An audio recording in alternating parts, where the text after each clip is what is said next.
and everything. Once again, anyone that wants to hire him, go ahead, speak to him, because as entrepreneurs, we need to excel. We need to excel. Just out of interest, who here has been in business?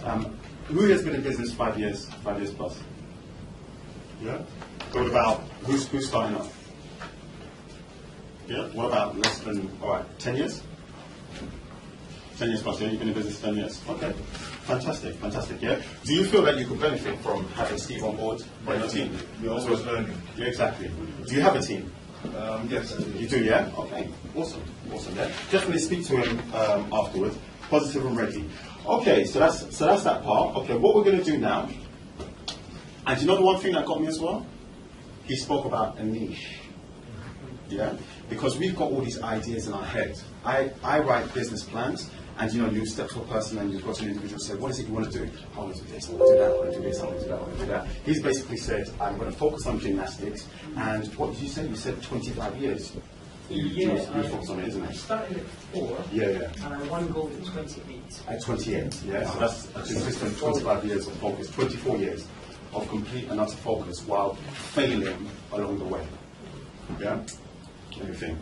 Thank you very much for I that. could have done it quicker if I had a different coach. Yeah? Different coaches, you think so? I could have done a fast track if I had some good coaches. Good coaches, yeah? Okay, I hear that. Who here's got a coach, by the way? Yeah? Okay. Who here wants a coach? Okay, great. Right, don't mind me. Yeah? Okay, so what we're going to do now is that we are going to, invite this gentleman over here, Steve. Yeah? Steve Windmill, of course. Like I said, I don't know him. He was on an iOS program, and I was very inspired by a lot of the stuff he'd done. And you said that he was one of the creators of Investor in People. Is that correct? Yeah. Wow. Does anyone know what Investor in People is? No. Yeah? Okay. Basically, in a lot of companies, you've got this plaque, and what they do, you know what? Actually, I'll let Steve say. I'll let Steve. I'll add it in. You'll add it in, yeah? If in that sense, yeah? Okay, please invite Steve number 2.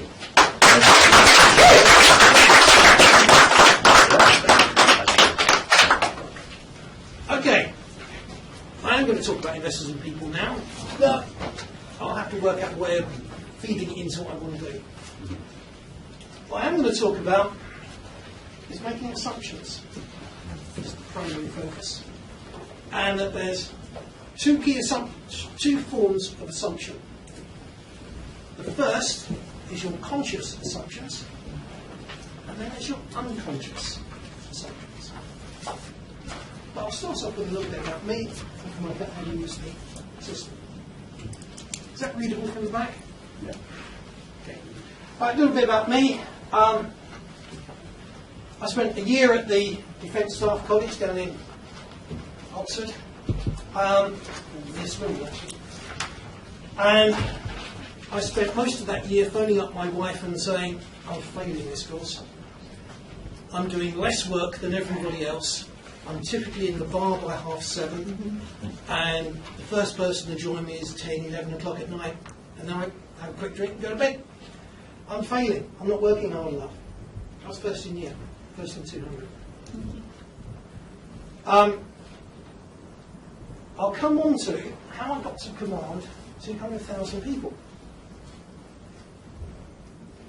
It wasn't an accident, but it could have been. I got posted to Iraq. In fact, I thought I'd retired from the army. I'd handed all my kit in about 18 months, 2 years beforehand. I'd put on a couple of pounds, maybe 20, and I was out of shape. And then, just as I was going into hospital, I was walking up the drive to head off to have my gallbladder removed, the postman gave me a little brown envelope, which basically said, you're recalled from retirement, report to headquarters NATO in Baghdad in 3 weeks' time. You're operational. You're supposed to get about 3 months' notice. I had 3 weeks to get in shape. Had a missing gallbladder. Got out there, and the real reason for them getting me out there had been a diplomatic problem between NATO and with the Prime Minister and ministers in Iraq. And somebody somewhere had said, well, we haven't found anybody in 2 years. Let's call Windmill out of retirement, get him out there and see what he can do, because he can normally pull a rabbit out of the hat. So I got out there, I had a team of, actually about as many as you in the room, never met any of them. Half of them barely spoke English, because they were Dutch, Danish, Estonian, Greek, Turkish, a couple of others. So didn't get much help from the team. So I went along to one of these diplomatic meetings. So I've been out there now quite a long time, 2-3 days even, and sat there. And I watched this Dutch delegation walk in. And the general, from the Iraqi general that I was been talking to for the last hour, was sitting next to him. The Dutch general came in, got to my seat, moved my bags and my papers up to the next seat, and sat down in my place. His colonel came along, did the same. I ended up at the far end of the table. The Iraqi general sitting there, nobody called him sir, nobody saluted. I was his guest in his office, and my bag was being moved. So, in Iraqi culture, he was offended on at least 2 different levels. The Dutch general, bang, on the table, we must do this! The Iraqi general, the time is not yet right. All the Dutch did, they stood up, walked up, and flew back to Naples. The whole meeting lasted less than a minute. Amazing. So I went back to my boss, saying, yeah, I think I can see the problem. Can I mind if I go back tomorrow on my own? Yeah, you can't do any harm. Went back. En route, I bought a 1 litre bottle of Johnny Walker Red Label whiskey and 2 glasses from a slightly illegal shop on the outskirts of Baghdad. And went in, opened my bag up, and I said, should we ever talk about this problem? Out! Everybody out! And all this staff scampered out. He got 2 clean glasses out of his drawer, didn't want to use mine. And 2/3 of a bottle later, the problem was resolved. What's the moral of the story there? I took a gamble. My intuition was saying, man to man, this guy will respond to being treated fairly, equally, and with some respect. He was not respected by the Dutch negotiating team in the slightest. So respect came into the equation. The whiskey was a big gamble. Muslim country, dry, by religion as well as law. It could have backfired. I'm still here, didn't get shot, the other done. And because of that, I then got asked by the Prime Minister's office to actually write the plan for what needed to be resolved. And the Prime Minister said, Stephen, I'm in charge. No, Prime Minister, I'm in charge. They're my troops. I want to be involved in this military exercise from the beginning. Just tell me what I need to do before I make an ass of myself. Okay, sir, not a problem. A few months went past. On the day that it's supposed to start, which will be 3 weeks of fairly intense military activity, he flew off to Saudi, leaving effectively a posted notice there saying, ask Stephen. So I took over from the Prime Minister with the acting rank of Lieutenant General to command the Iraqi Army, Navy, Air Force, Police, Border Police, National Police, Ministry of Defence and the Ministry of Interior. Leadership. I've now got a bunch of guys, many of whom can't speak much English. A few could, a few very good. 8 generals reporting to me, and God knows how many civil servants. Never did get their names.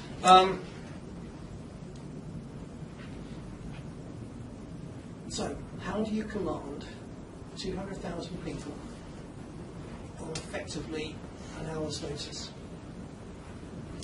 and the solution as I jumped into a helicopter, flew round to every one of the major generals, about 8 of them, got them alone, and then man to man convinced them of the need for what we're going to do, how I was proposing to do it, how they could shine or not shine, what was expected of them, when it was going to start, when it would probably finish, and oh, by the way, we are still fighting the war, ISIS, and I'm in charge. And I did that with all 8 of them. What came out was, for the first exercise, middling success. We achieved what we wanted, to identify that half of them, they're all far too conservative in their thinking. The second half, they were okay. We did the same thing, same exercise again, about 3 weeks later, for another 2 weeks, and this time it went a lot better once everything had been pointed out what went wrong. What's my story here? It was assumed that I would be able to do the job by the Prime Minister. Strangely enough, our own Prime Minister, which was Tony Blair, followed by my own generals, General David, a number of others, who were absolutely terrified of the fact that a mere colonel who'd only been in the country for a couple of days was not only dealing with the Prime Minister, they thought that should have been their jobs, but I'd actually then taken command without asking permission. I'm going to come on to that. Okay, elsewhere, I worked on a really major change programme, £18.6 billion, and that was huge. Comes back to what Steve was saying here. I got a phone call late on Friday, and the guy that called me, Lieutenant General Anthony Palmer, very strangulated voice, "Stephen, this is Anthony!" Anthony who? Anthony Palmer! I'm going to have to try harder, I know a lot of people. General Anthony Palmer! Yeah, no, you are. Got a job for you, can you start Monday? I've just had somebody working on how to plan an £18 billion programme, and a year later he's handed me a blank piece of paper. Could you start Monday? I've got to advise Tony Blair on this in 3 months' time, and I don't have lots to show for over a year's work of effort. So I went in, got the job, created a plan, and roughly 6 months later got offered the job of leading it. The role was to take 23,000 staff across 54 organisations, and my mission was to try and reduce costs by at least 30%. My approach was to knock 54 into 6 new organisations, and I managed to save just over 4.3 billion. Huge lot of assumptions there, mostly around risk and perception about what is and is not in the art of the possible. But I had vision, and this ties very closely into what Steve said. I had a vision. It's my plan. Of course I had a vision. It was to create 60 organisations that could deliver everything that 54 organisations could do, and they could do it with 30% less costs. Now, I had in here an idea as to how that would be achieved, back to the visualisation, but I didn't have detail. Too big, too complex. What I did have, it's falling back on military training, is the energy and the enthusiasm to tell the next level down what they needed to achieve for me, and roughly how I wanted to see it achieved. Because bear in mind, Let me ask you, how many people here have got a team? Put your hands. 2, 3, 4. Okay. You said earlier you had a small team. Right. When you're working within a team, either as a team leader, and you see the team often daily, the dynamic and how you motivate and get people to do things for you is very different when the people that you're trying to motivate and organise and shape their thinking and shape their energy, when they never work together as a team. Because every one of my team had underneath them another team, and then that level down probably also had multiple teams reporting into them. The real people that did the work, the 23,000 staff, barely got to meet. I had to motivate people in a way to give them my vision, my visualization about the what and the how, the same way that Steve said he had to achieve for himself. But you have to give it to, say, you, and you might not meet again as a team collectively for another 3 months, but you'll go back and you have to give my energy, my vision, more or less, to your people. And that requires a different approach to visualizations. It means that I can't tell you what that vision is. I can only tell you what the shape of it needs to look like. And my audience have to pick up that vision for themselves. And they will make assumptions. And I'm going to come back to assumptions as the main piece of my talking about.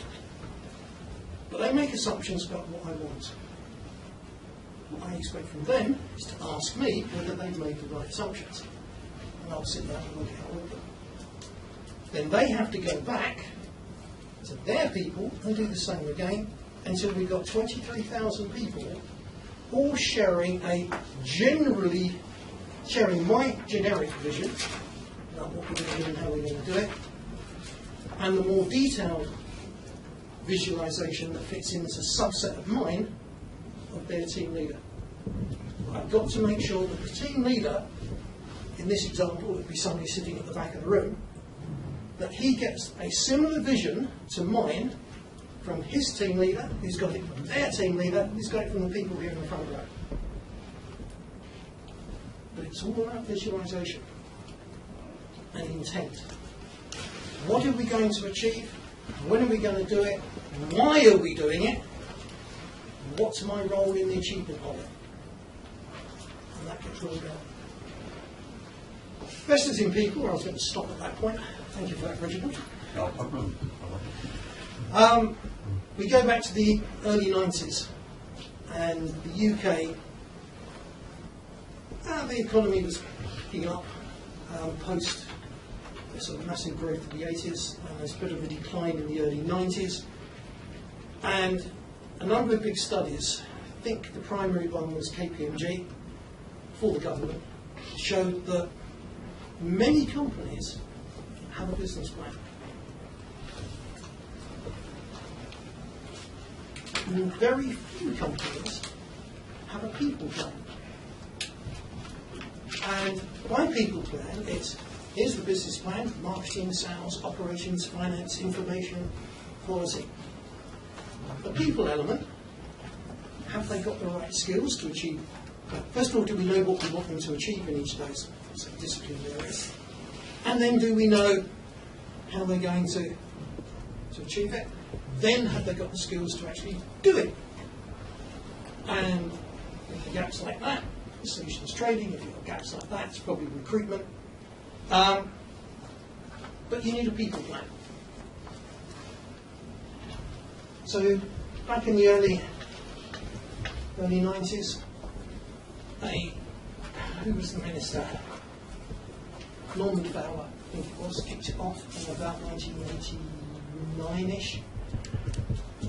He was Secretary of State for Employment, and he wanted to support the Department of Trade and Industry. And his argument was that every company has people, Therefore, there needs to be something the government can intervene in to make the performance of people better. It's kicked off a number of initiatives, and I think something like 55, 60 companies across the UK of different sizes were found. 30 of them were mine, 29 of them were mine. The remainder were shared amongst half a dozen other people. And the lessons that were learnt from that, which was how do you develop a people plan, and very crudely, it's what I just said. What do we want to do? How do we want to do it? What skills do we need to do it, to do what we typically want to do, and how do we want to do it? Have we got the skills, and if there's a gap, train it in. If it's a small gap, train it in. If it's a big gap, probably recruit it in. Relatively simple strategy, got turned into the program called Investors in People, which I believe is in something now used in 39 countries.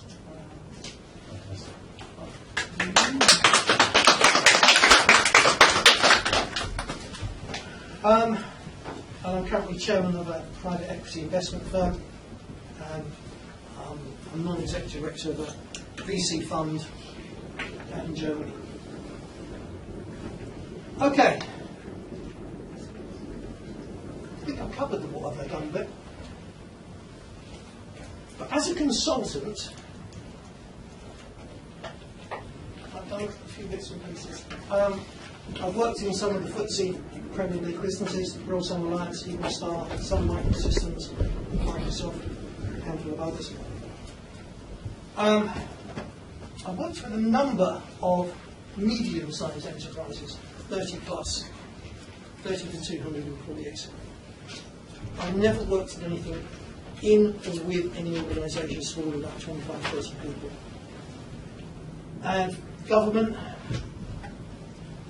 both as a civil servant in my earlier career and then later as a soldier, for some peculiar reason, they probably wanted to get rid of me because they kept loaning me to other departments to resolve problems for them. So I was a sort of troubleshooter, and I got transferred around a lot to resolve other people's problems. Not sure why. But a pattern emerged. With the FTSE work, it was all about cost reduction. And, yeah, fine. They need to reduce costs, make things more efficient and effective. So we get that, shareholder value rules. Medium-sized enterprises, it's actually about, typically, how do I sell more? Or how do I exit from my business? I want to retire. I want to get the yacht. I want to change my life. How do I prepare the business for the exit of the principal? Those two things are probably the most common. And for government, you have got no idea how conservative many senior civil servants are. Another way of putting it was how constrained are they? You can only do it this way because that's what it says in the book. There is a manual. Stephen, you can't do it that way because it's not in the book. Yeah? Rewrite the book. You can't do that. Watch me.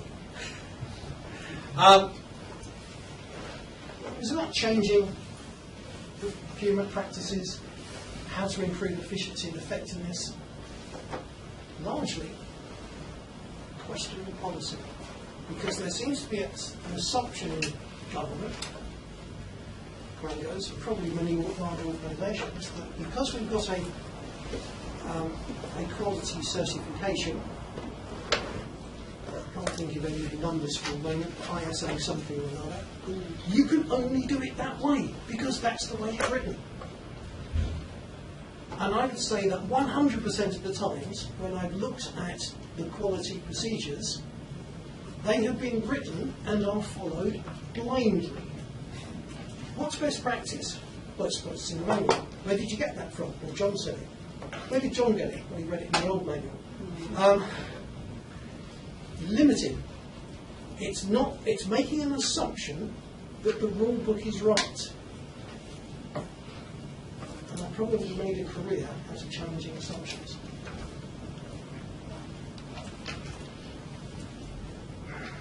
Generally, principal, whoever, civil servant, government, military, private sector, the person that speaks to me, and someone's been trying to have a chat, has been unhappy with performance in some way and recognises a need to improve.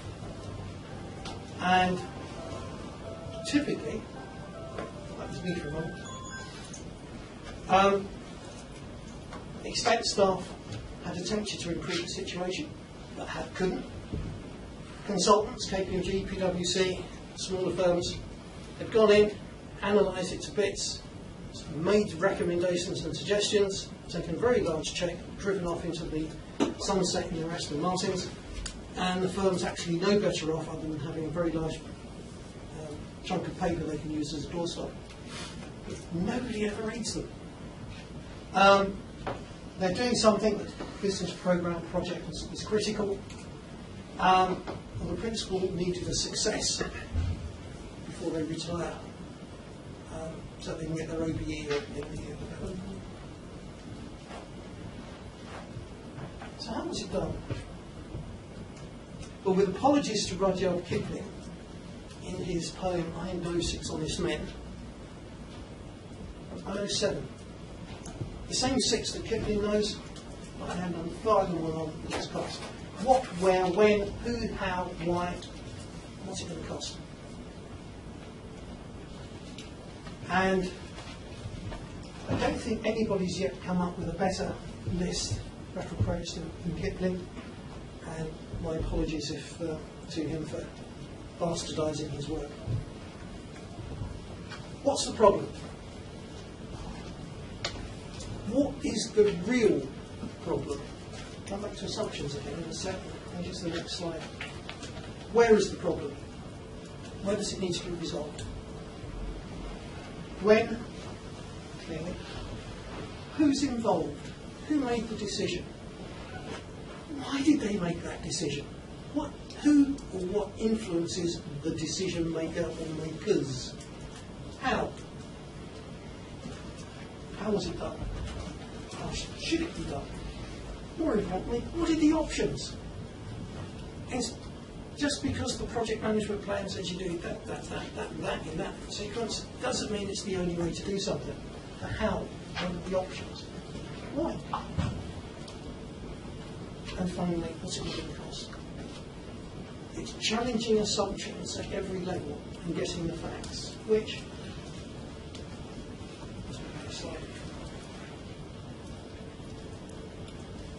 everyone in this room has got a vision for themselves or their firms, both. If you're doing any form of consultancy, advisory work, assumptions don't really cut it unless you clearly have identified what is the real issue. Can you separate opinion about the issue from fact? Where, when, fairly self-evident. Touched on that. Who? Come down to options. How many times have you said, or heard somebody say, it has to be done this way, you only do it this way, this is the way we do it here? And yet, typically, there are other ways of doing something. It could be a different location, a different place, you put more resources in, put less resources in. Do it in a completely different way. Paint it pink, what happens then? Assumptions. And underpinning those assumptions, conscious and unconscious assumptions, there's risk. Because for every assumption made, there's an element of risk if it isn't derived from fact. It's not a logical derivation. Which comes to identifying assumptions. Conscious assumptions are typically becoming a small area. It's about size, trends, value, historic behaviour that will always be repeated. They're things that you can consciously say, yeah, I'm assuming X because. And actually, probably 9 times out of 10 you'll be right. Maybe only 7. The unconscious assumptions, they're the ones that can kill you, or get others killed. And a great chunk of my training, and that course I thought I was failing, is about identifying your unconscious assumptions on something. Because if you have a visualization that you're giving to other people, for them to give to their people, who are going to go out and risk their lives, knowing that some of them will get killed or wounded, based on my assumptions, I don't want that to happen. I want them to go out knowing that they are working to the best possible knowledge and situation possible. That they can have faith in me and their own team leaders, that the assumptions have been tested as best they can be. I don't want people to die unnecessarily. I accept fully some of them will, through my orders. But that means teasing out the unconscious assumptions. And you can boil them down to typically 4 general areas. There's more. These are the highlights. Cultural. The way people are assumed to do, not do, to want, not want something. And everywhere has a culture. The UK has a national culture, which if you're not born in the UK, you can probably sense quite easily. People who are indigenous to a culture actually can't feel it around them. Very interesting. But within a national culture, we've got English, Scottish, Welsh. And then, even regionally in the UK, I don't know about Scotland, but North and South Wales, almost 2 different places. North Wales could be on another planet. UK, South East, is completely different to, say, North East. Newcastle. You know, deep fried Mars bars are not a cultural myth. I actually saw a chip shop selling a deep fried Mars bar a few years ago. And people eat them. Every company has its own culture. Every single company. And it's based upon typically the principal, or principals if there's a board of directors. And unless the board or the principal has chosen what that culture is going to be and deliberately set out to shape behaviours the way that they want, it will evolve, as it does in regions. So every company is different, and that's a subset of the regional culture, which will be a subset of the national culture. And I can probably take that even further. Another assumption. People are the same. Rubbish. Height, size, shape, IQ, size of feet. Everyone else in the room looks different, so why do we assume so often everyone's the same and will behave the same? Get the facts. That a one-size solution fits all. And what I mean by that is, you have an answer, you want something done, and the only possible answer is the one that you're projecting. Pretty unlikely. The chances of in anything other than go left or go right scenario, then one answer is not likely to satisfy absolutely everybody around them. One size does not fit all. And the other is, final one I use on, it worked before, it worked last time, therefore it must work now. Not always. Can you identify why something worked last time? What made it work? Has it been tried somewhere else and it failed? And you can typically get those answers by looking deep diving into Mr. Google. But it's an assumption. It worked before, it will work in the future. It it works elsewhere, it will work here.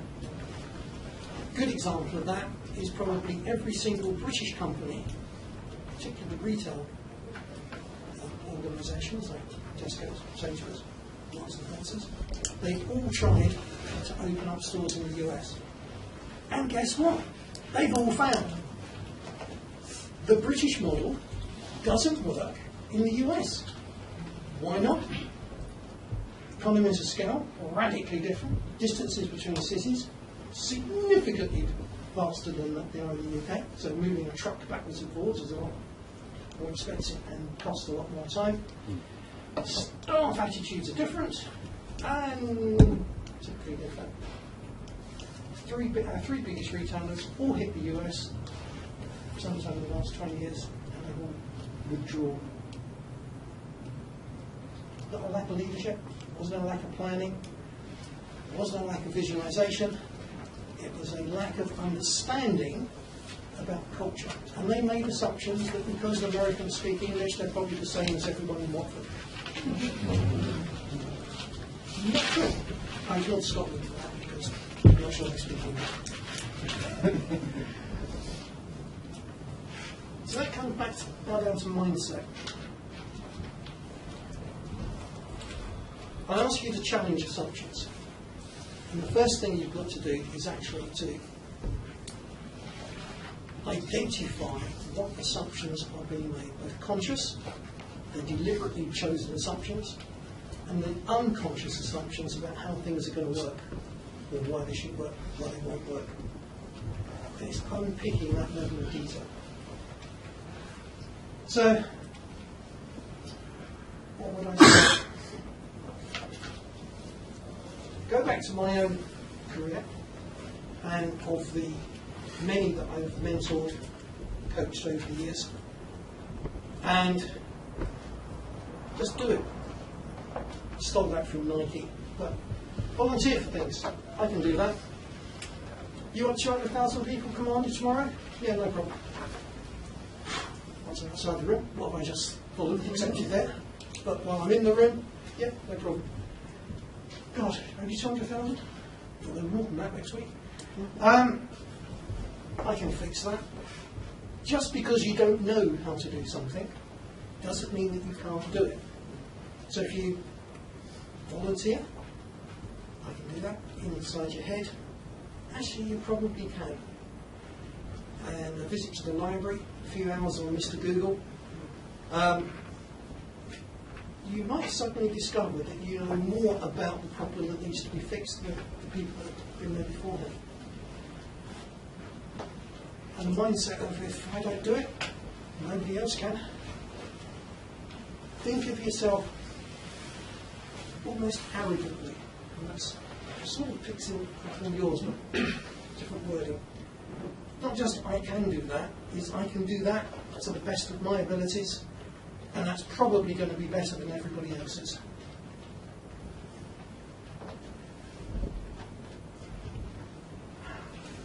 You've probably heard it's a somewhat hackneyed expression. Be positive.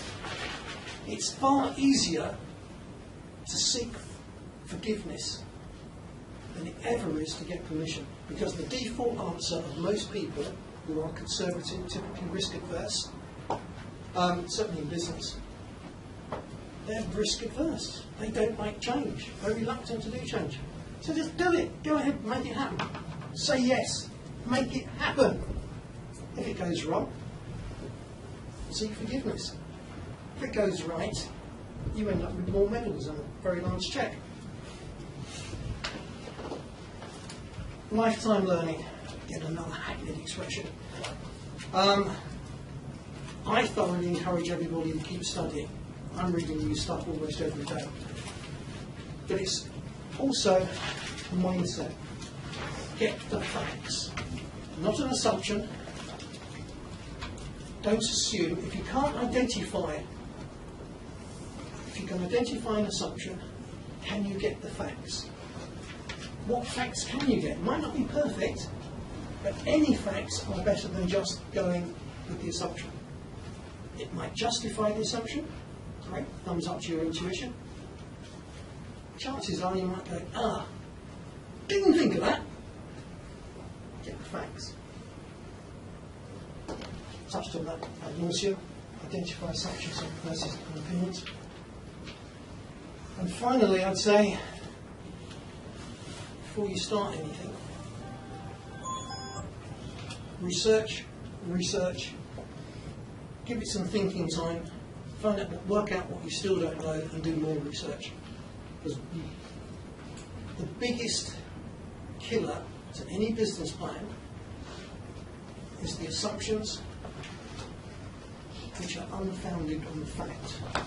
They're founded on opinion, they're founded on something historical that somebody else once did somewhere. But because they're not fact-based, people die. A bit of a militarism coming up. But it will go, the chances of something going wrong will be on an assumption that you've made without testing. And that's it. Just do it. Questions, comments, and see you. Round of applause. Yeah, I mean, great breakdown of that. How important is it to be flexible as a leader? Completely.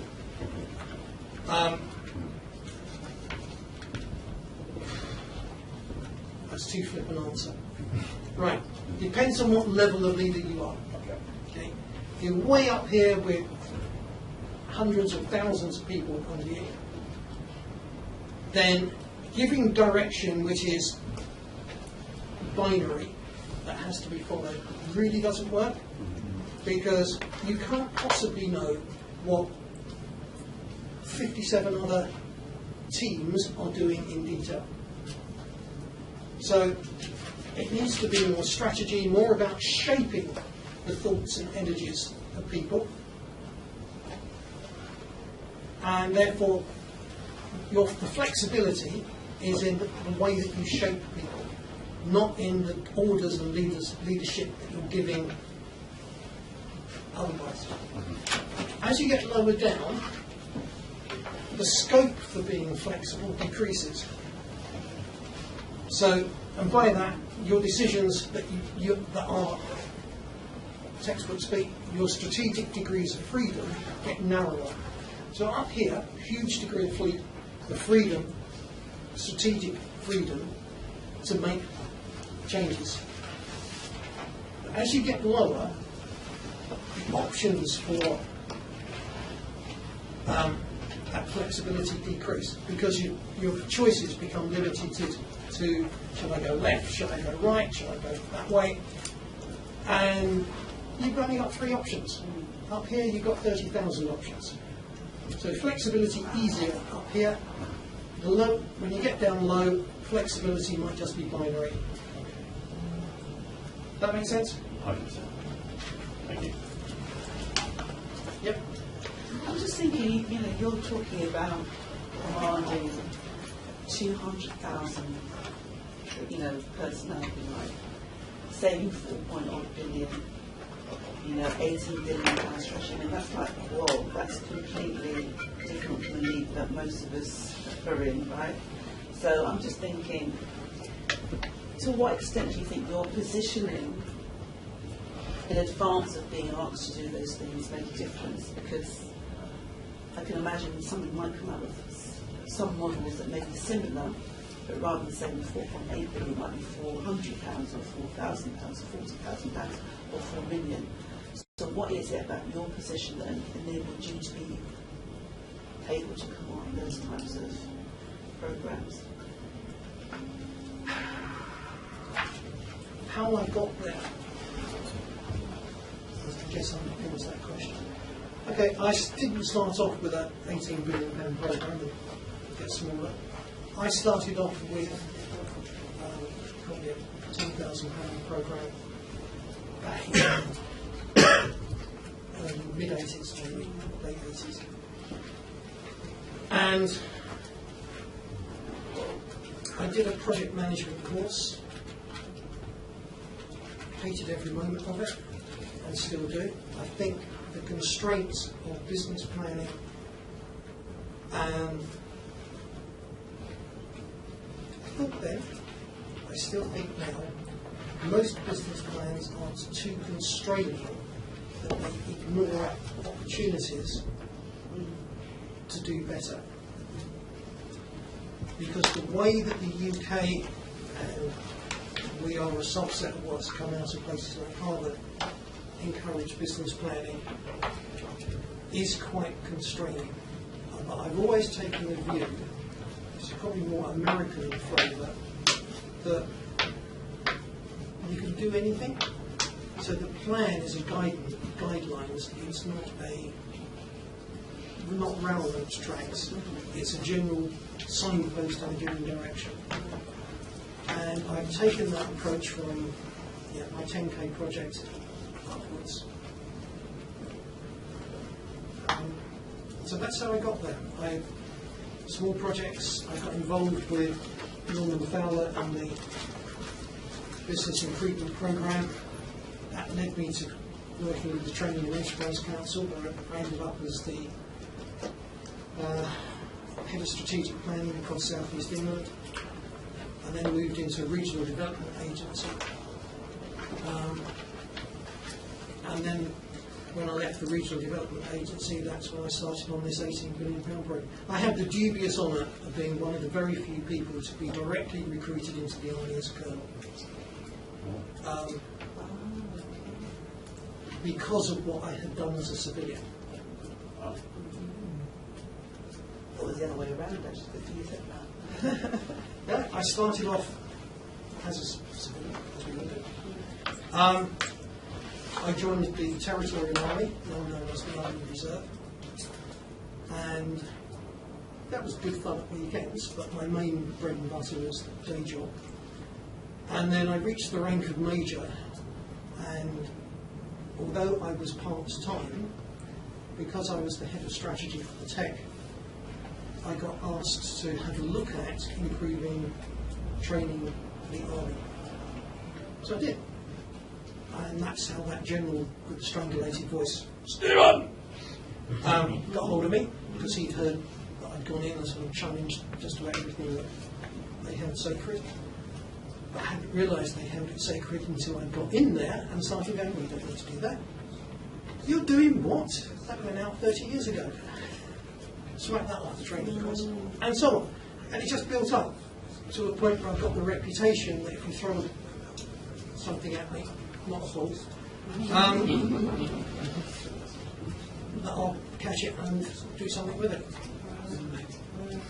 It's not been a deliberate path, but flexibility, which is really Reginald's point, is key. I've digressed slightly.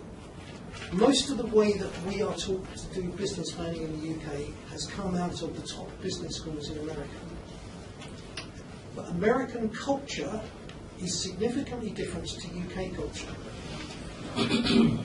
That business planning methodology that we follow so religiously over here is flawed, in my view, because we don't have the same culture. So therefore we interpret it almost as a railway tracks. The American culture sees a business plan, which could be absolutely identical, word for word, as a sort of generic, yeah, we're going to go that way tomorrow, and then after that we'll turn left. And the cultural difference of the culture it was written in and the culture it was written for doesn't actually translate across the pond into the UK. Does that help? Yes, I mean, I agree with you about culture, and but I'm very much around context and positioning. And so, as I'm listening to you, I'm thinking it's wonderful your thinking, but just very conscious that you're applying it in a much higher level than most people. And so then I think, well, how can I do that?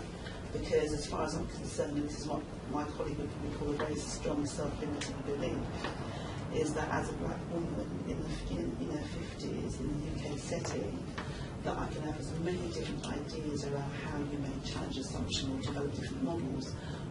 But, unless of course I get coaching, my experience is that I don't get to anywhere near that trajectory, even though you started out with 10,000 projects, and obviously £10,000. £10,000, yeah. But even though you started from a smaller base of the double that, to get to that, how many people do you see? How many black women do you see at that point? And that's what I'm concerned about, positioning, and culture as part of that positioning. Does that make sense? Yeah, and I don't have an answer. As a 50-year-old black woman, as a 50-year-old, Well, 50-odd-year-olds actually, but never mind.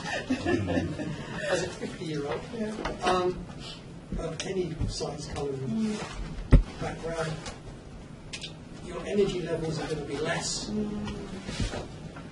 and your vision as to how long you can keep it up will be a self-limiting factor. I'm 62. And I have just become chairman of a company where we plan on making our first couple of million by Christmas. And the way that we're looking at doing that is we're going to roll up IT services and cyber security companies and create a big group. We've got backing of Bain Capital for once we've got the first deal to put together. Might have found that yesterday, Friday. If it has, then we'll make an offer probably within the month. And Bob's an uncle. So lots of energy, right? And vision. Okay? The vision is that we can do it, and collectively, as a group, none of us are under 60. We'd all like to make a few more million before we retire. So we're sitting around the table saying, what can we do? Let's do this. Okay. And let's do it.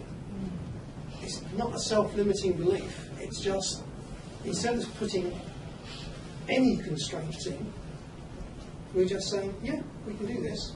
How long, if we decide to do it, how long will it take? And the back of an envelope said, actually, we could probably make $1 million or two before Christmas.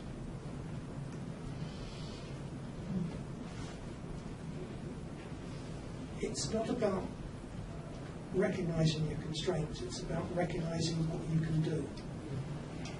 If you recognise the constraint, you probably already put the barrier up. If you ignore the constraints. Sorry, how long have I got? I'm ramping on for ages here. Ron, I just want to, I listened to her. I think you talked about unconscious assumptions, and she's making unconscious assumptions about what's possible for her. From following what you are sharing with us. So how can she change that? I'm not that unconscious either. She can articulate it, it's not an unconscious assumption. I've developed Windmill's rules back when I was 22, 23. I have 10 rules. Rule 1, there are no rules.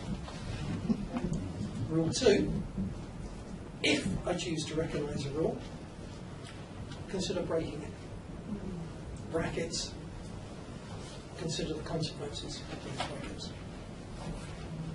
But I've lived my life pretty much through rules 1 and 2. Rule 3 is always speak to pretty girls. What, sorry?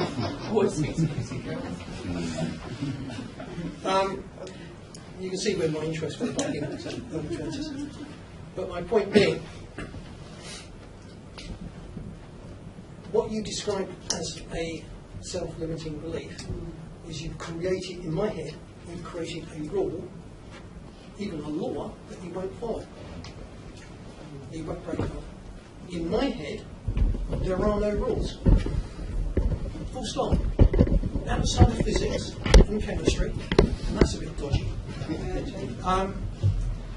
But outside of physics and chemistry, there is not a single rule in existence. They're all constructs. Every single one of them. So consider breaking it. You mentioned earlier that you see life as a lifelong study and that you're always studying even to today. I was wondering if there's any book that you may recommend that you feel you've had a good experience with. So many. As a child, as I could read before I went to school, I read Biggles, Captain W.E. Johns, who's a swashbuckling pilot of the First World War. I got into science fiction, and the works of Robert Heinlein challenge an awful lot of thinking. And if you really feel like challenging, I think cultural and religious beliefs, his book, Stranger in a Strange Land. In terms of business world, there's a book, fictional book, by a woman called Ayn Rand, A-Y-N, Rand. The fictional book is called Atlas Shrugged, and it's about, basically, it puts a story around the concept of extreme capitalism. And then she's written about 20, a bit less than that, 12, 15 books about the benefits and the philosophies of the capitalist societies. And that book, in fact, the works of Ayn Rand have been so adopted by American culture, it's worth understanding. Anybody here ever seen The Simpsons? Should have asked anybody here not seen The Simpsons? Right. The school that Bart Simpson and little Lisa Simpson go to is the Ayn Rand school. It is so embedded into American culture, the works of Ayn Rand, which are written in probably the 40s and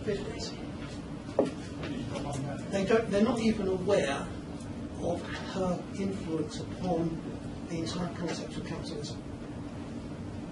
So reading her books actually is quite illuminating. In more modern times, some of the management gurus, as much as I can criticise them, any of the books by the leading professors at Harvard are well worth it, and many of them are very easy to read. They have to be, because Americans don't have complex reading skills.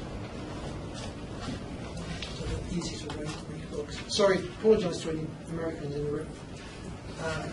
But I do know what your school teaching system doesn't do. Okay, you mentioned about lifetime learning. And everything. How many books do you read a year? And also with entrepreneurs, a lot of entrepreneurs I've spoken to, they said that they invested in speed reading courses. Is that something that you would recommend as well? I definitely recommend speed reading. I achieved about a 400% increase in my reading in 3 days. I went from, I ended up reading about 2,500 words a minute, which is quite a lot. Which means that I can clear, if I hit my office computer at 7, I can pretty much clear all mail that's come in overnight within an hour, because I can read every paper, get through it very quickly. Speed reading, definitely recommended. Thank you. Right. There are techniques, and most people read the way that they were taught. You could start at the top left-hand corner, and the line goes there, and that, and you go down the page. Do you drive like that? No.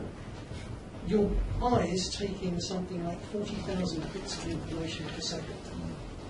Okay. When you're reading a book line by line, you're taking in about 4 bits of information per second. You're actually, self-significant, okay, the way that we're taught to read in the UK programs the mind to work slower. The speed reading course teaches you to take in more words at a glance. So initially, you started off with look at the first line, then it's the first 4 or 5 lines, then the first paragraph, and eventually you can do it in a page. You miss the detail, but who looks at detail when they're driving?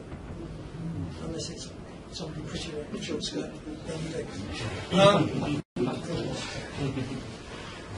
Hey, have you got in the room smile? They know exactly what I'm talking about. It's a case of untraining the mind. I'm not even sure that's a proper word. Reprogramming, retraining, but teaching, it's allowing yourself to take in information that you're actually built to take in it. The method of learning to read, one word at a time, one line at a time, really doesn't work for speed. It's not the way the brain is actually built. I'm looking around the room here. I'm aware of the lights, the colour, the movement, the shirts, the camera, Reginald scribbling at the back there. All at the same time. I'm not reading one word at a time, looking at each individual eye or nose or colour of the skirt, whatever. Yeah? Technique. Can I sit down now?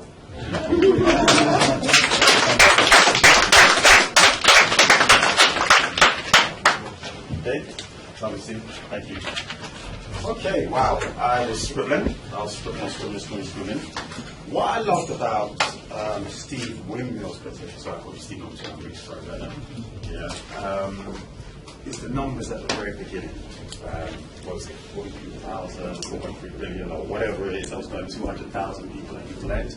And the point I'm trying to make to you is that we do speak to a lot of entrepreneurs, and what they do, they don't focus on the numbers itself. They, you ask them what do they want to achieve, and they'll say something like, "Oh, I would like to grow a company," but they don't put our numbers in the equation at all. Like for instance, if you said, if I wanted to recruit 5 people by December, that is a numeric goal that I have. And with the business plan, there's so much emphasis placed on the financial forecast, because at the end of the day, we're in business to make. Are we in business to make money, or are we in business to make money? Yep. Yes. We are. Are you sure about that? Yes. Okay. Yeah. Okay. So what happens if I spend, let's say I spent £4,000, yeah, and I made £3,000 back. Have I made money? Yes. No. Depends. I still make money in it, even if I made 1 pence in it. Okay. So therefore, let's correct that then. Are we in business to make a profit? Yes. That's what we're in business to do. Yeah. Okay. Mind shift. Yeah. Both of these guys talk about it. Mind shift. Yeah. Okay. What we're going to do now is that we are going to take a bit of a break.